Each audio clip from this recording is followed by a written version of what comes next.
And share screen. And let everybody in.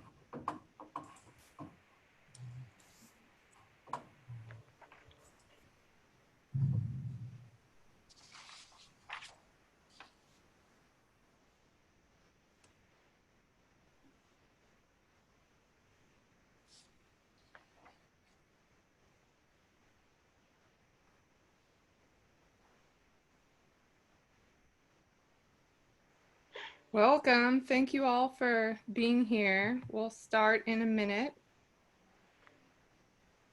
If you want to go ahead and the best viewing experience, you can go under view options at the top and select side-by-side mode. And then in the upper right, you might want to select speaker view versus gallery view. We're going to do a Q&A towards the end of the program. So you can submit your questions for us via the chat function. And we also want to thank our sponsors today, Vanderbilt, Jump and Bird, and Barge Design Solutions.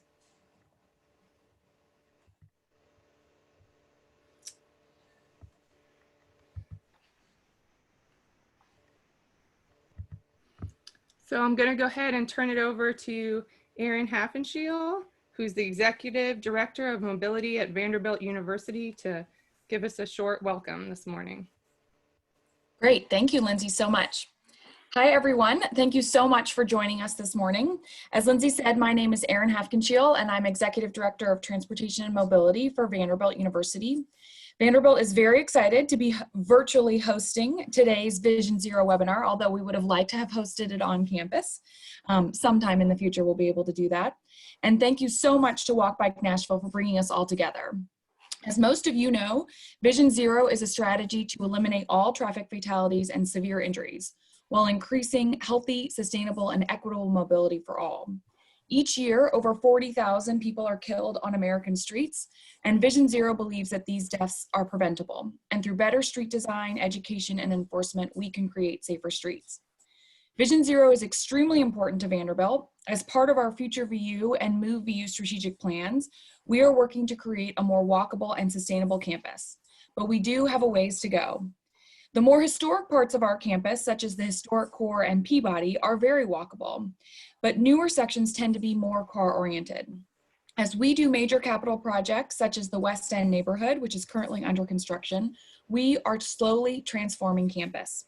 In many cases, removing surface parking, burying utilities, and pedestrianizing streets. We have plans for primary greenways through campus and a walk and roll path around our entire perimeter. In the meantime, we have worked very closely with Metro Public Works to make safety improvements immediately.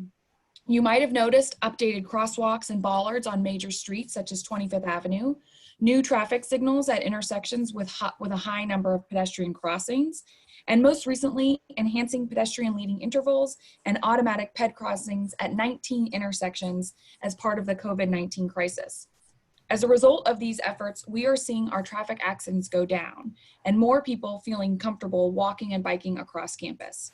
So we know these efforts are possible and effective.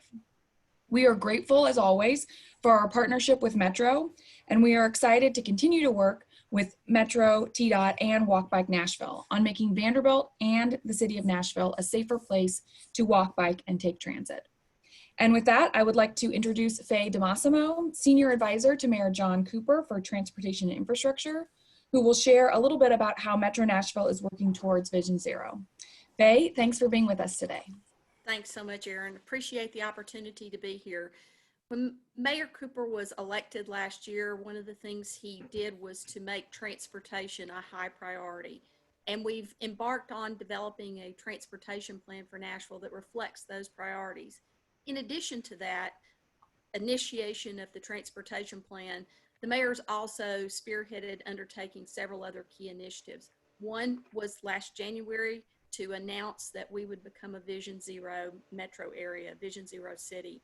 We are well underway with that.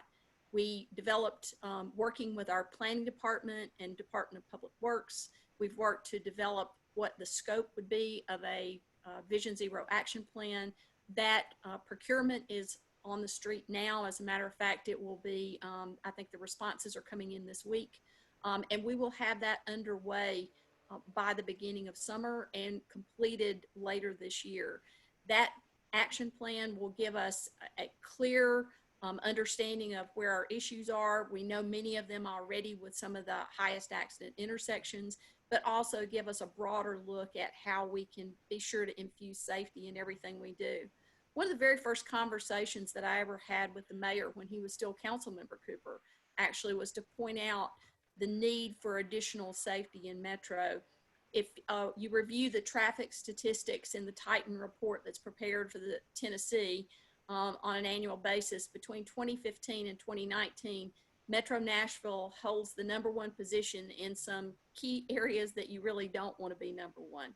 We're #1 in crashes, #1 in injury crashes, #1 in speeding crashes, and #1 in crashes that involve either 16 to 24-year-olds or seniors.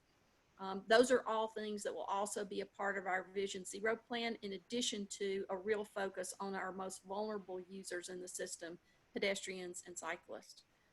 We are looking forward to the completion of that, as well as sort of a companion piece. So we've got the transportation plan, we've got the Vision Zero action plan, but we also understand how important traffic management, and that's traffic of all kinds, whether that's pedestrians, cyclists, or transit vehicles and systems, cars, whatever. We're working on a traffic management system. We've just completed an evaluation of ours Metro-wide, including looking at peer reviews of other key systems to help inform us in how we can best utilize our traffic management system, how we can best address through Vision Zero our hot spots and the places where we have persistent issues, how we can look at this in a holistic way through our transportation plan to put a keen emphasis on safety and bring those troubling numbers down. Thank you all very much. And I'd like to introduce our next speaker. Preston Elliott is Deputy Commissioner and Chief of Environmental and Planning with Tennessee DOT and a great partner to us in Metro. Preston? Thank you, Faye. I appreciate it. Thank you for having me. I'm not quite sure if everyone knows or not, but I've only been with the department for about 4 weeks. So if I'm a little light on detail or a little light on information with the department, please keep that in mind. While I have been in transportation for a little over 25 years and have done quite a bit of work in the Nashville region, I still am new to the department. So I just like to preface that. I was very excited to be asked to be part of this panel or the introduction of this series that you all have on Vision Zero. Safety is very important. It is something that I've been involved in for pretty much my whole career in terms of looking at safety. Actually started out with the Florida Department of Transportation in their safety office when I was in college. So I really have had firsthand experience looking at crash data, looking at the impacts of mobility and safety. So let me transition a little bit and shift to what the department is doing in the realm of safety. Some of you may or may not be aware, but the department does have a strategic highway safety plan, and it is a plan that is developed with many partners. It's not just the department itself, but it also includes agencies such as the Tennessee Department of Highway Patrol, the Department of Safety, as well as Federal Motor Carrier. We also have partners such as metropolitan planning organizations or rural planning organizations across the state. We also have involvement of AARP and as well as AAA. So a really diverse group. That's just a few of the many members that are part of the organizations that participate in development of the plan. The department is actually in the process of updating its strategic highway safety plan. The last one was developed in 2014, was updated a few years ago. And within that plan, there are about 7 emphasis areas. They include data collection and analysis, driver behavior, infrastructure improvements, vulnerable roadway users, operational improvements, and motor carrier safety. The one that's probably most relevant and important to this webinar today is the vulnerable roadway users. And that is an initiative which includes both walking and biking improvements, looking at specifically at safety. And through that initiative, we actually have a pedestrian safety improvements program. It's much like our roadway safety office, but our roadway safety initiative, but it's specifically targeted towards pedestrian safety. Within the Nashville area, we have identified about 6 roadway locations that we are working to develop solutions on. And those are specifically targeted, again, at improving pedestrian access and reducing conflicts and improving safety for pedestrians. And I think across the state, we have a little less than 20 of these locations. So you can see there's a fair number of them here in Nashville. Also important to note is that the department is in the process of updating its statewide bicycle and pedestrian plan. We're actually calling it an active transportation plan. Some of you on this webinar may have actually participated in a survey, and I'll drop it in the chat box, but we're looking for all to participate in the survey as we look at the department processes where we can make improvements in the delivery of walking and biking infrastructure and other aspects. Again, if I didn't mention this, the department is part of what is called a towards zero deaths. It's a little bit different than Vision Zero, but essentially the concepts are the same. Where Vision Zero, those on the panel here will talk more in detail about it, but I just wanted to let everyone know that the department is involved and has similar goals as reducing and eliminating all crashes and fatalities specifically. So at this point, I'll turn it back to Lindsay, I believe. Yeah, thank you.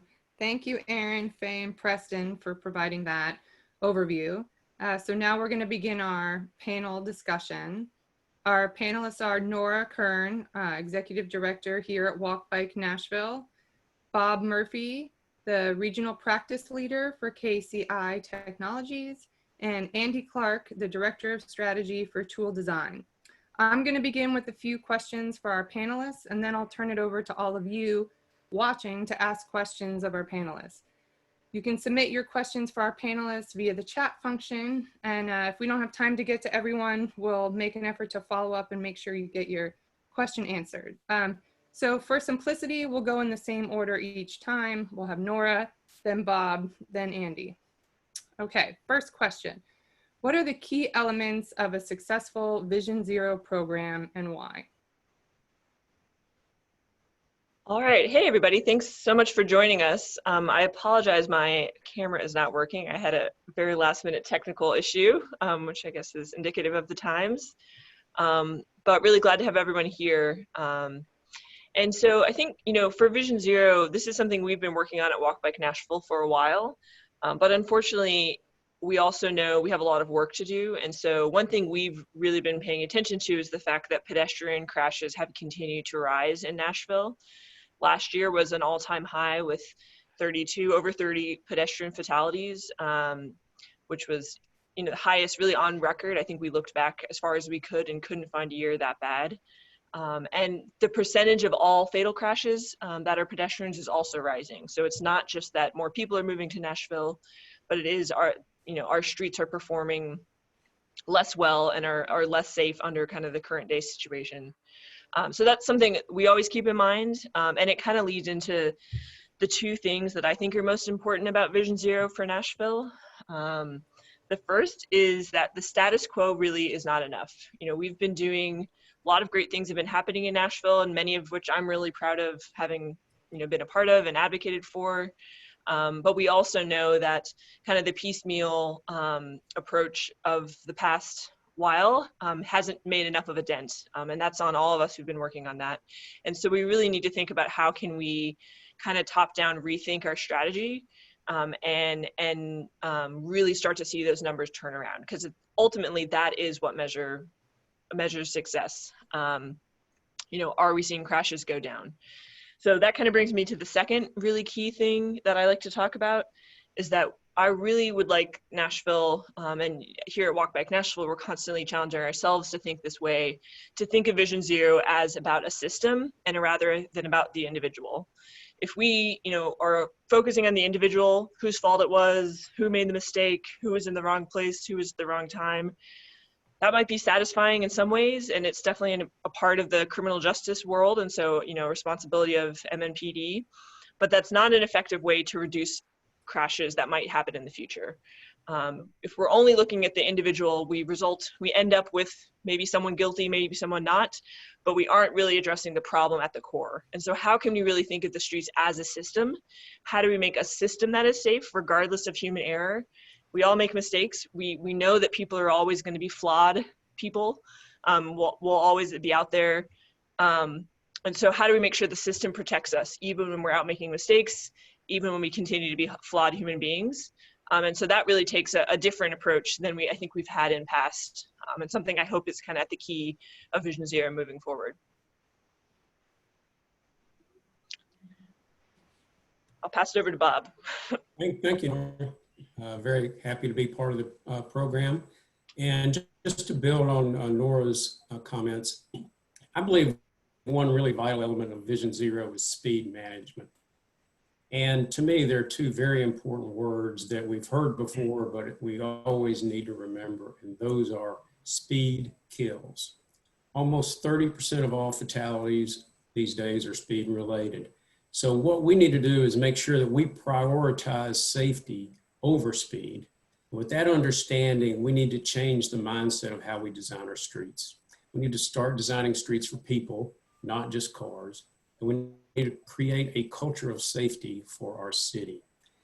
Reducing speeds is a tremendous component of safety, in that if we can keep speeds low, we can not only reduce the number of crashes, but also the severity. Another key component of Vision Zero plan, I believe, is that it needs to be a multidisciplinary approach, bringing together diverse groups of stakeholders to address the safety problem. Vision Zero acknowledges that there's many factors that contribute to safe mobility, including roadway design, speeds, enforcement, behavior, technology, and as well as policies. And together, we need to establish clear goals to achieve the shared goal of zero fatalities and severe injuries. Now, this multidisciplinary approach will need to include a wide range of stakeholders, including the mayor's office, various metro departments such as Public Works, Planning, WeGo, Health Department, also state officials, educational representatives, advocacy groups, as well as policymakers. So those are two key components I see of a successful Vision Zero plan. And with that, I'll hand it over to Andy. Well, thank you, Bob, and good morning, everyone. It's a pleasure to be with you all this morning, even if we're in separate places. I'm going to, first of all, start by saying that the Vision Zero Network is a tremendous online resource where you can get a lot of the background information and really good advice on what Vision Zero really is, what it means, and what the key elements are. Second thing I want to do is go back to something Nora said, and there's a common statistic that you will hear in the traffic safety world time and time again, and it's put out by the National Highway Traffic Safety Administration, and it's something along the lines of 94% of traffic crashes are caused by human error. And while that may be true to some extent, that number, I think, has given everybody, especially traffic engineers, a reason to say, well, it's not my problem, it's not my responsibility, it's the driver, it's the pedestrian, it's the cyclist. It gives you the ability to cast the blame onto someone else. And I think that is one of the things that is fundamentally different about Vision Zero, is that Vision Zero starts with us, it starts with us individually, the job that we do, and it starts with a refusal to just pass the blame to someone else. Second thing Vision Zero does, I think that's really important, is that it is fundamentally data-driven. It's driven by two important data elements. Number one is the objective crash data that every community's got in various degrees of quality and detail, but there's kind of an objective layer of data that is really fundamental and should point you towards the fatal and serious injury crashes, not all crashes, but the fatal and serious injury crashes, where they're happening, why they're happening, and what we can do about them. And then there's a second critical data point, which is the more subjective, lived experience data point that we have to get from talking to people in the community to find out what's really going on in the streets that that we should understand, because the crash story and the objective data doesn't tell the whole story. It's an important data point. It's critical to have. It's a critical foundation that we all start from. But if we don't understand what's truly going on in people's lives and the way they experience the transportation system, we'll never really understand how to tackle and get to Vision Zero. So I think Vision Zero to me is a fundamentally different way of doing business in a very simple but very profound way. And it's has nothing to do with traffic engineering or laws or the criminal justice system. It's the laws of physics. If we allow people to crash into each other at speeds that they can't survive, whether they're in a car or in a bike or on foot, then we lose. And we can set up the system, and it needs to be system-wide, as Nora said, to prevent people being able to crash into each other at speeds the human body cannot tolerate. So in the more rural and bucolic areas within the Metro Nashville area, the issue is going to be stopping run off the road crashes and preventing people from driving off into the ditch at speed, as Bob was saying. On city streets and in the more urban areas, it's going to be about protecting pedestrians and cyclists and giving them a space that is safe from vehicles where they can't get hit by cars going too fast. So it's a fundamentally different way of doing business, and it's exciting to see Metro Nashville take on that challenge. Well, thank you. That was a very helpful overview. So to get a little more specific, Andy, you were touching on this, but what recommendations would you make to the team from Metro government working on Nashville's Vision Zero action plan, especially understanding our difficult times we're in financially as a city and that resources are going to be very limited? Can start with Nora again. Yeah, I mean, I think this is, obviously a really tough time to be doing any sort of infrastructure work. And unfortunately, or not unfortunately, but the reality is any effort we make to make our streets safer is going to have to essentially be retrofitting. We're not going out and building many brand new streets, particularly not in our kind of high crash urban core areas. So the challenge is going to be, how can we take a street that's already built without sidewalks often, with wide lanes, with limited, potentially curbs or other elements, and make that street safe. And so I think one element I'm really hoping we can focus on are quick build infrastructure, because so many of our crashes are happening on our state roads. Over 80% of all of our crashes are happening on our state roads. And for those who don't know which one is state roads, those are kind of all the big arterial roads. So Murfreesboro, Pike, Gallatin Pike, Nolensville, Old Hickory Boulevard. Those roads are all run or managed by TDOT primarily. So on those roads, we know a lot of crashes are happening there. And what can we do to quickly make them safer? If we try to go out and build the world's most perfect crosswalk or build sidewalks everywhere, that will take us a decade just to get a couple in.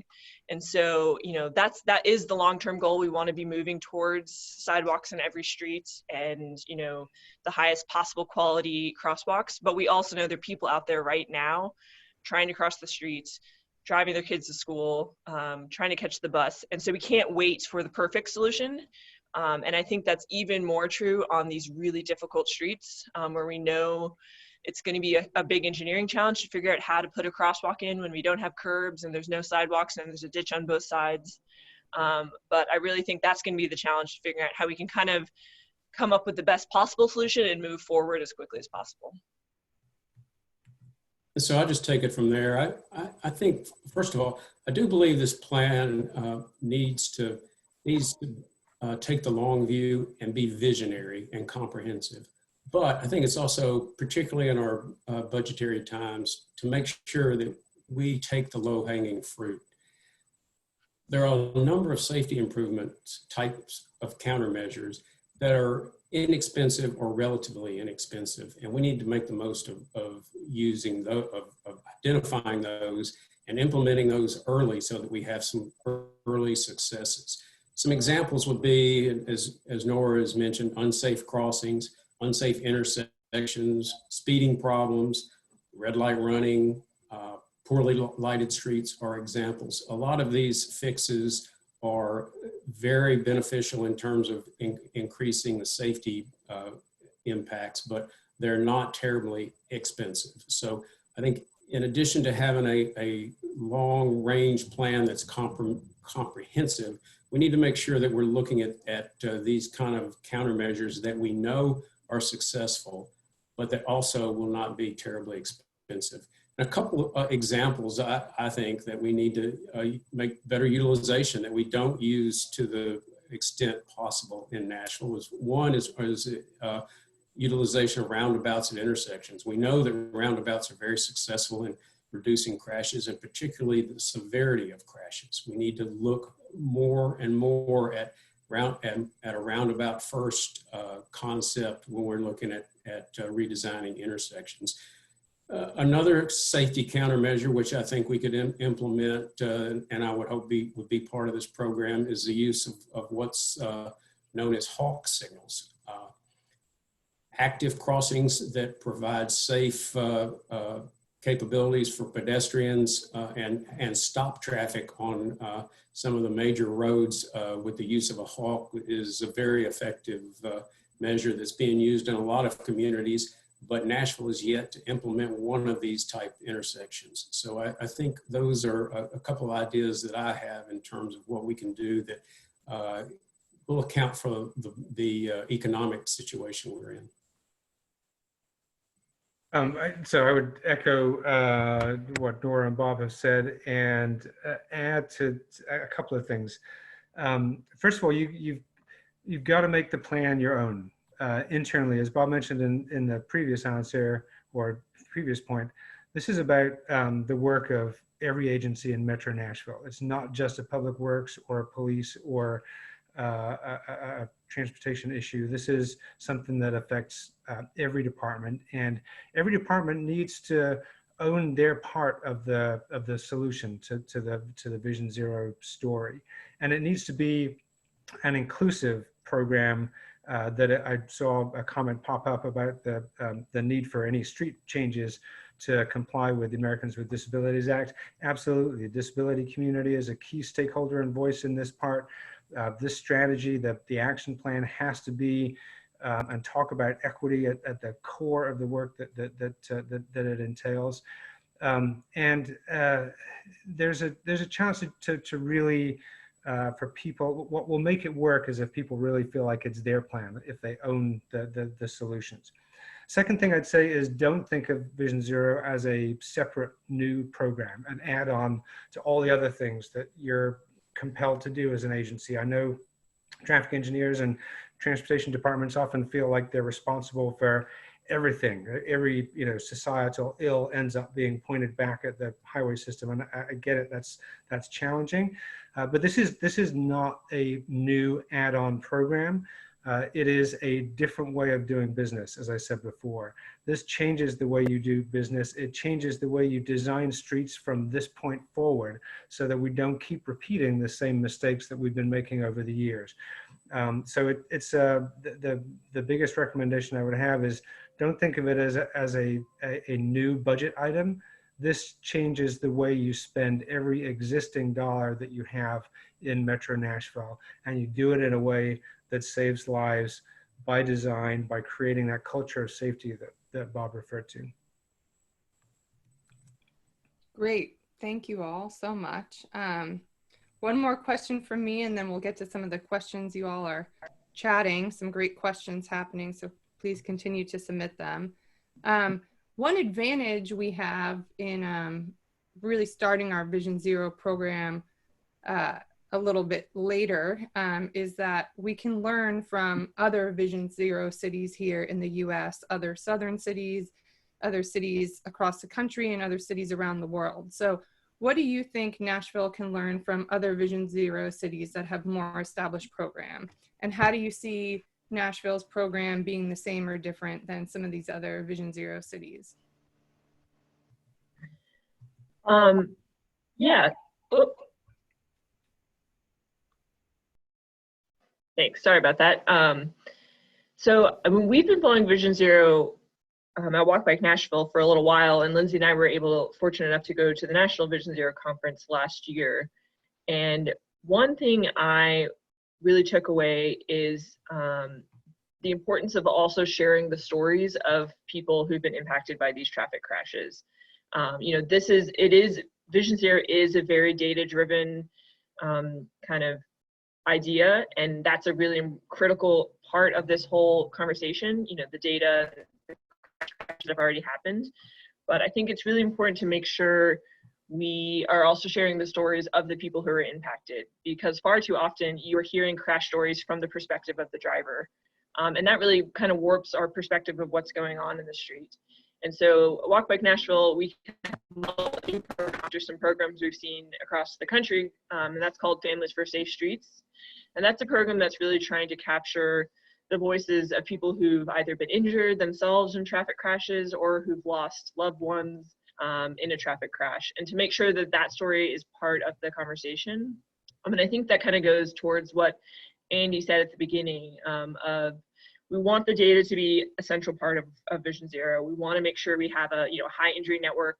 We're really focusing our limited resources on the key locations, but we can't do that effectively if we're not also talking to the community, getting the real life lived experience of people who are out on the streets. Some places, people might be experiencing close calls or being injured, but not have gone through the crash. Maybe they didn't report a crash or something. And so I think that's a really critical part we're hoping to help bring to the conversation of making sure there are human voices that we can match with the data to really help create that full picture of Vision Zero and of what it means to be out on our streets in Nashville, so that we're really addressing all angles. And so I'll just add a couple other thoughts of mine. First of all, we've talked about how Vision Zero is data-driven, and that's very much the case.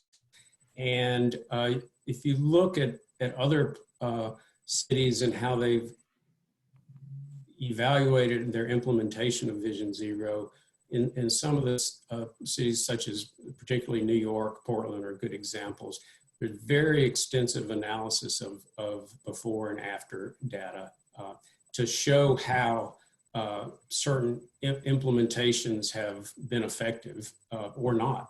And so I think it's very important that we do a very extensive effort in terms of evaluating data. And to mention that, we really need better data to work with.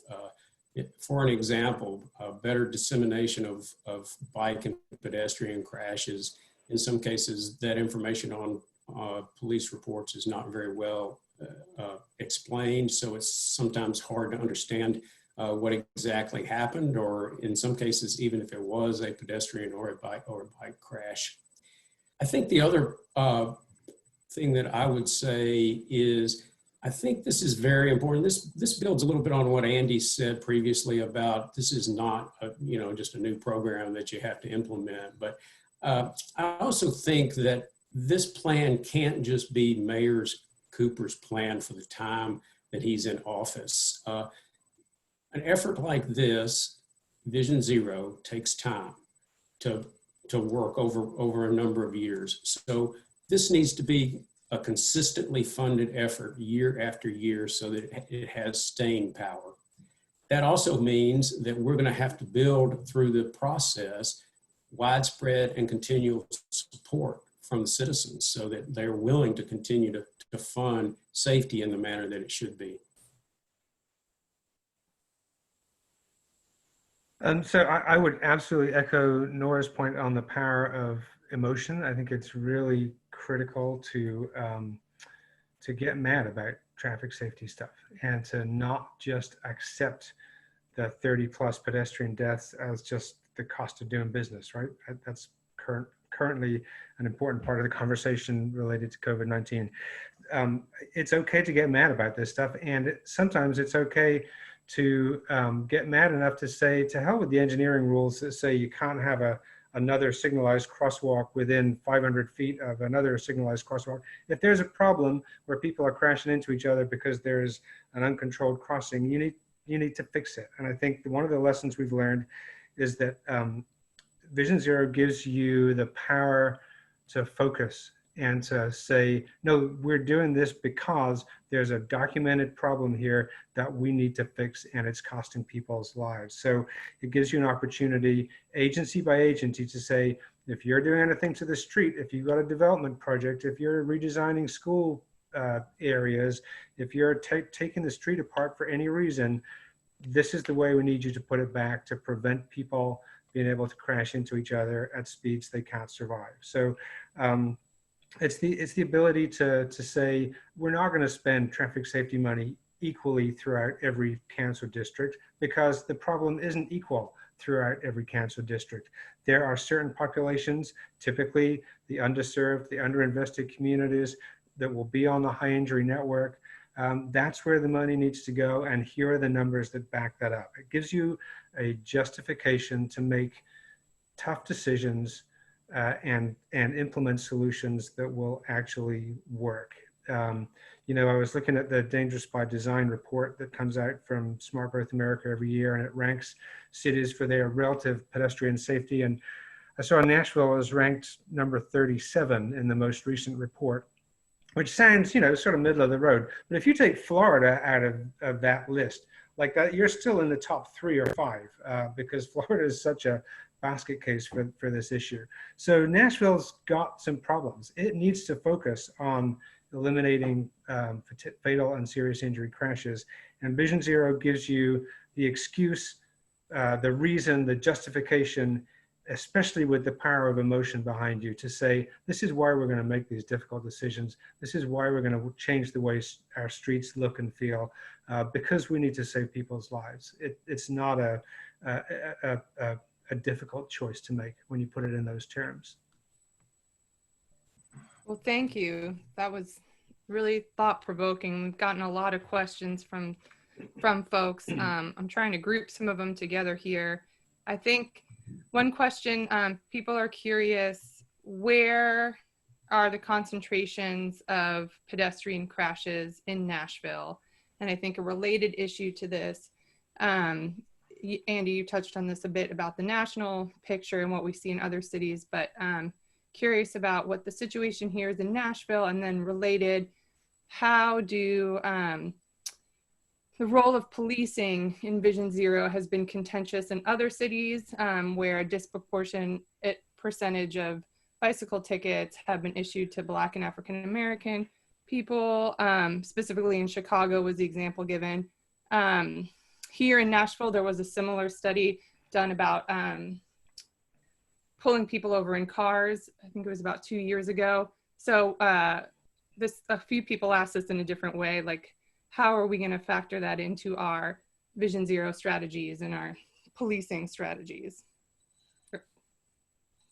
Nora, if you want to start just about where the concentration of pedestrian crashes are, and then we can dig into the policing issues.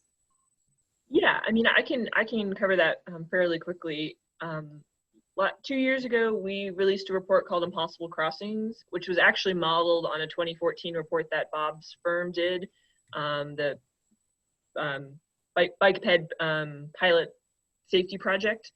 And both those projects kind of looked at where are injuries happening. And in the Impossible Crossing report, which you can find on our website, we really focused in on fatal crashes over the previous 5 years. And, you know, they are happening across the entire city, but there are some really distinct trends. It's not like crashes, particularly fatal crashes, are happening on every street, which is reassuring for, you know, if you're out in your neighborhood street, those streets are probably pretty safe in terms of fatal crashes. You know, they might still feel really dangerous and might have speeding problems and other issues. but our fatal crashes for pedestrians are happening on our large, fast state arterial roads, particularly ones that have high transit ridership and a lot of businesses and apartment buildings near them. So again, kind of running through those roads, that's Gallatin Pike, Nolensville, Murfreesboro Pike, Old Hickory Boulevard, Clarksville Pike. All those roads have, you know, probably speeds well over 40 frequently. Some of them, I think most of them are signed speed limits over 40 miles an hour. Most of them are 5 lanes across, which means a pedestrian, you have, you know, 100 yards to get across in whatever crossing time you might have. They don't have very frequent crossings, and they all have a lot of transit ridership. There's a very strong overlap between our busiest bus stops and where there are a lot of fatal crashes, because those busiest bus stops tend to be on those state roads, and then every bus rider has to cross the street one of the times to get to the other side, you know, to get into town or out of town. So far too many of those really busy bus stops don't have any crosswalks or don't have sufficient crosswalks. So we know kind of what type of locations they are, because those are, year after year, we're seeing a lot of the same locations have high crash numbers. So in some ways that makes the problem a little bit narrower, although those are very difficult spots to fix. So I would just add to that. I think the situation that Nora has described is a perfect reason why Vision Zero is so important. And Andy alluded to this, is traditionally what we've done as engineers and planners in roadway design and dealing with crashes is look to the human failings and say, well, see, that person crossed where there wasn't a crosswalk, you know, so that's why that crash happened. Well, you know, when you don't have crossings that are when you have crossings that are, you know, a quarter of a mile apart, signalized crossings, you can't really expect someone who's trying to go to a bus stop or go to a business to cross, to walk down an additional half a mile to cross. So Vision Zero says that's not acceptable. You have to come up with a solution that provides for that crossing and makes it a safe crossing. So I think that's a perfect example of why this plan is so important. And just to touch on the policing effort, I think that's another example that people have learned about Vision Zero that's important, is that equity is a critical part of Vision Zero.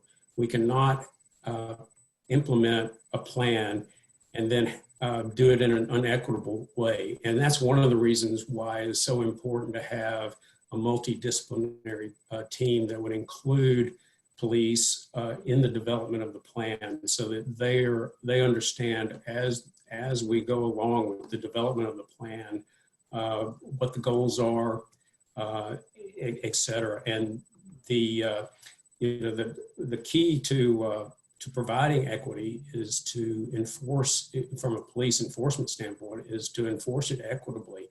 It's not. It's more often the drivers who are speeding than the bicyclists who are breaking, for example.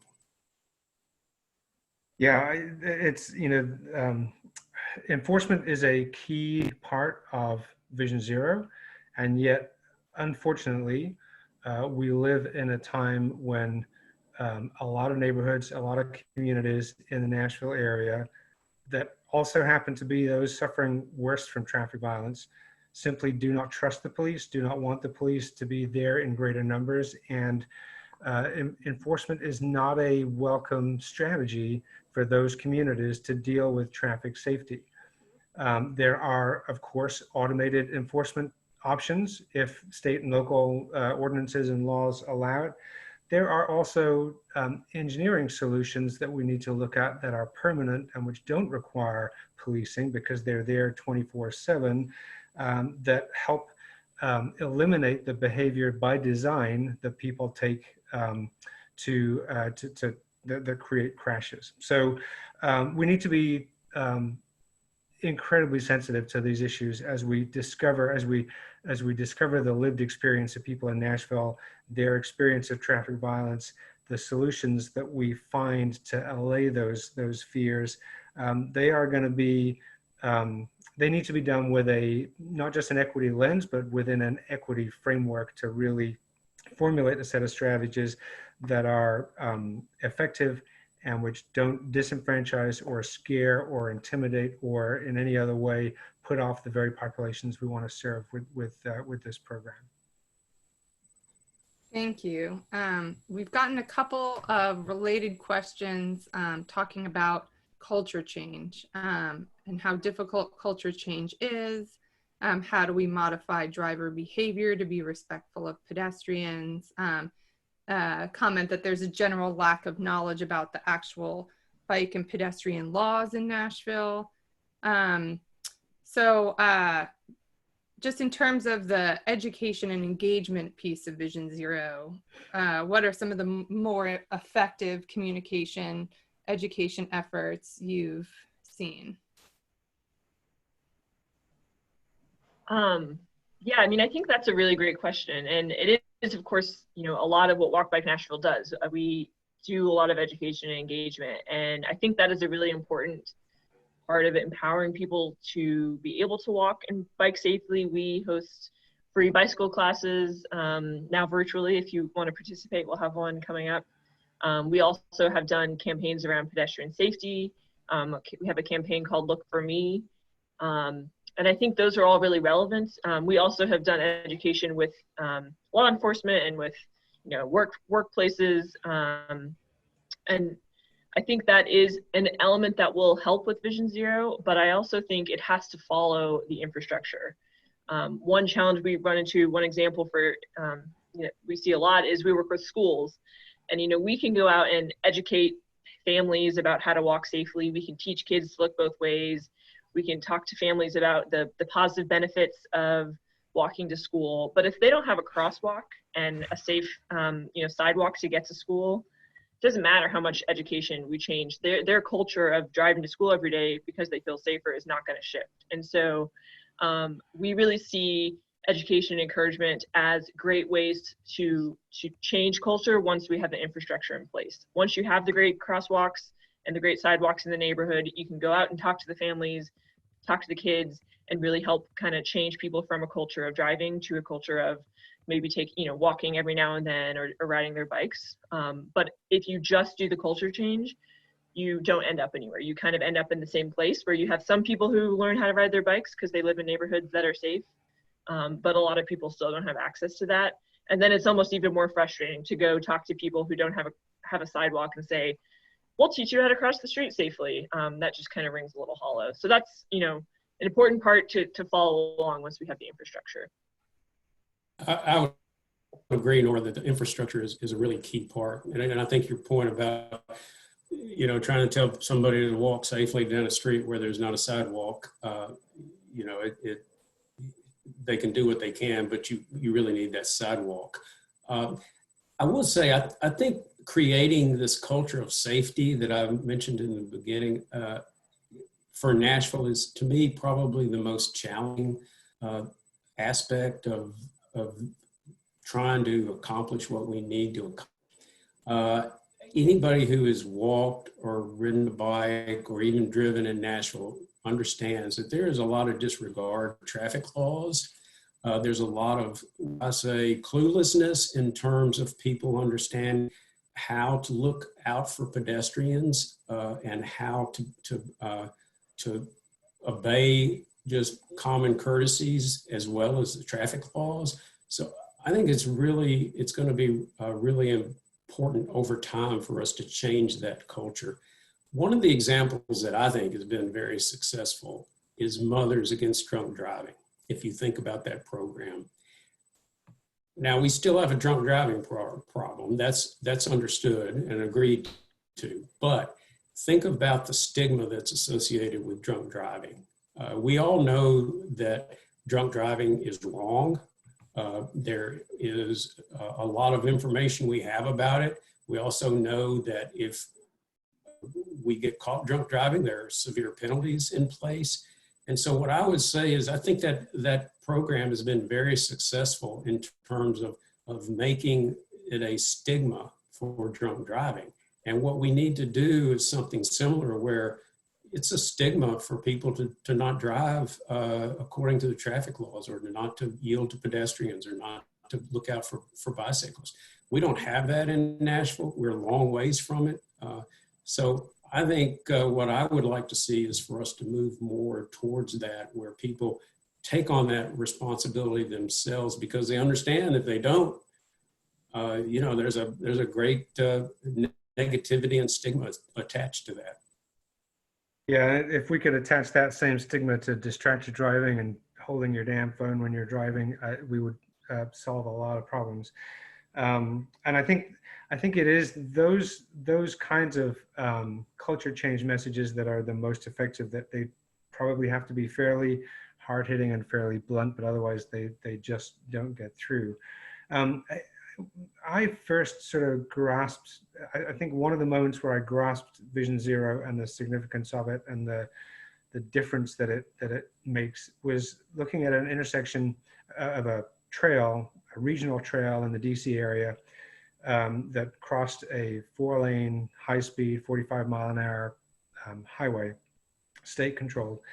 And there were 2 fatalities within 6 months of people, bicyclists and a pedestrian getting hit and killed by drivers at this intersection. And after the first one, some warning signs went up.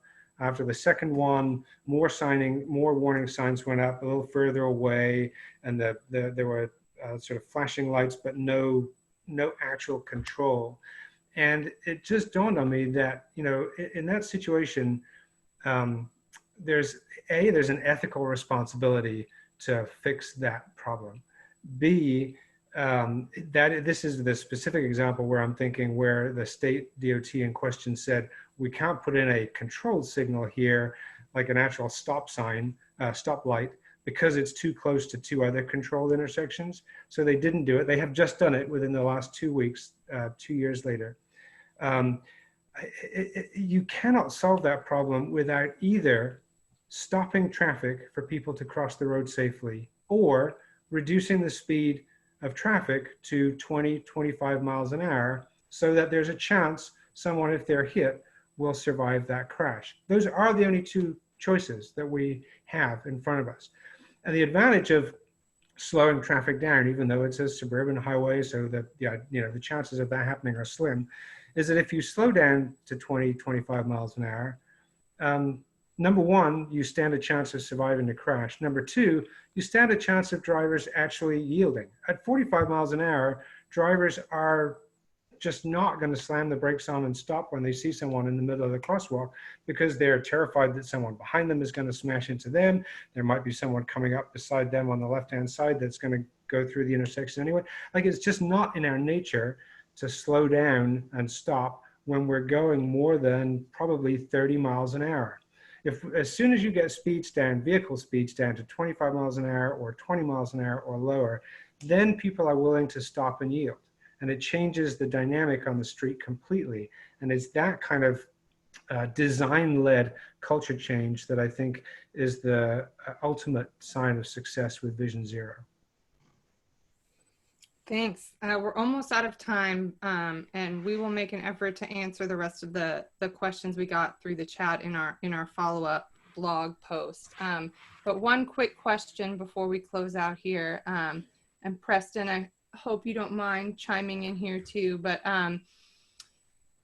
just reflecting on a couple of the comments and what was said about speed management. Someone asked, is TDOT on board with Metro's approach for Vision Zero? Thinking we need pedestrian islands in the middle of every pike to make it easier to cross the street. So we've heard a lot today about additional crossings, adding infrastructure that's needed to make it safer, to slow drivers down. But how do we balance that with the need to move traffic along the pikes during peak rush hours? Well, thank you. I think that the panelists have done an excellent job kind of describing how it's just not one entity or one organization or person that's involved in this process. It's a collaborative effort for sure. And as Nora's pointed out, a lot of the pedestrian fatalities are on on state highways within urban areas, specifically in Nashville. And you know, it's a mixed. It's because these are our economic hubs. They have a lot of the activities that people need to access, and they are also the roadways that we have transit on. And so there's a variety of mixtures that are occurring on these corridors that are very important to our communities. And as we all know, they very much lack the pedestrian infrastructure. The environments that they're built upon are not necessarily pedestrian friendly. And that is very challenging because we have people that need to access establishments or their neighborhoods and utilize these corridors. I didn't go into detail, but of the 6 locations that the state has identified, I'm sure that's because the data set in the study that Nora referenced utilizes the same crash data. So roadways that the department are looking at, Nolensville Pike, Harding Place, 21st Avenue, Gallatin Road, Main Street, and then Trinity Lane. There are very specific locations that we're looking at along these corridors, but in almost all cases, they boil down to issues of crossing or providing a safe passage. Maybe the best example of partnership would probably be along Harding Place, where we worked with Metro to establish a mid-block crossing. And that was one of the locations, I think that was at the highest identified location in the impossible crossing. I think it was one of the highest locations. But I guess I would say this is that, you know, the department is very concerned about safety, and we have in our strategic highway safety plan, you know, unfortunately, because of the high number of pedestrian crash fatalities in our state, about 13%, we are required to allocate that funding level towards investments that improve safety for pedestrians. Again, it's a mixed bag because we have these dollars because we have these high fatalities. But I think ultimately what we want to be working towards is creating an infrastructure and an environment that we don't have to target dollars specifically for safety, that it's a holistic approach. And we're putting mechanisms in place within the state. We have a multimodal access policy. Just a few years ago, we developed a multimodal access policy and guidelines. And so now all of our design engineers, including consultants that work for us, are following those as we build infrastructure so that we can better do that on the front end. So I'm not sure if I exactly answered your question or the questions that were out there, but I would say that the partnership is there for sure. Thank you. No, I think you did. That was really helpful. So in our last minute here, I want to thank everyone for being here with us today. I'm Lindsay Ganson. I'm the Director of Advocacy and Communications with Walk Bike. And along with Nora, we are going to be continuing to monitor this issue and make sure that Nashville's Vision Zero program is the most successful it could be and that we have the right level of investment. We were thrilled to have over 180 people registered to participate today. And as I mentioned, we want to do more of these virtual speaker series. So we're going to launch a quick poll right now.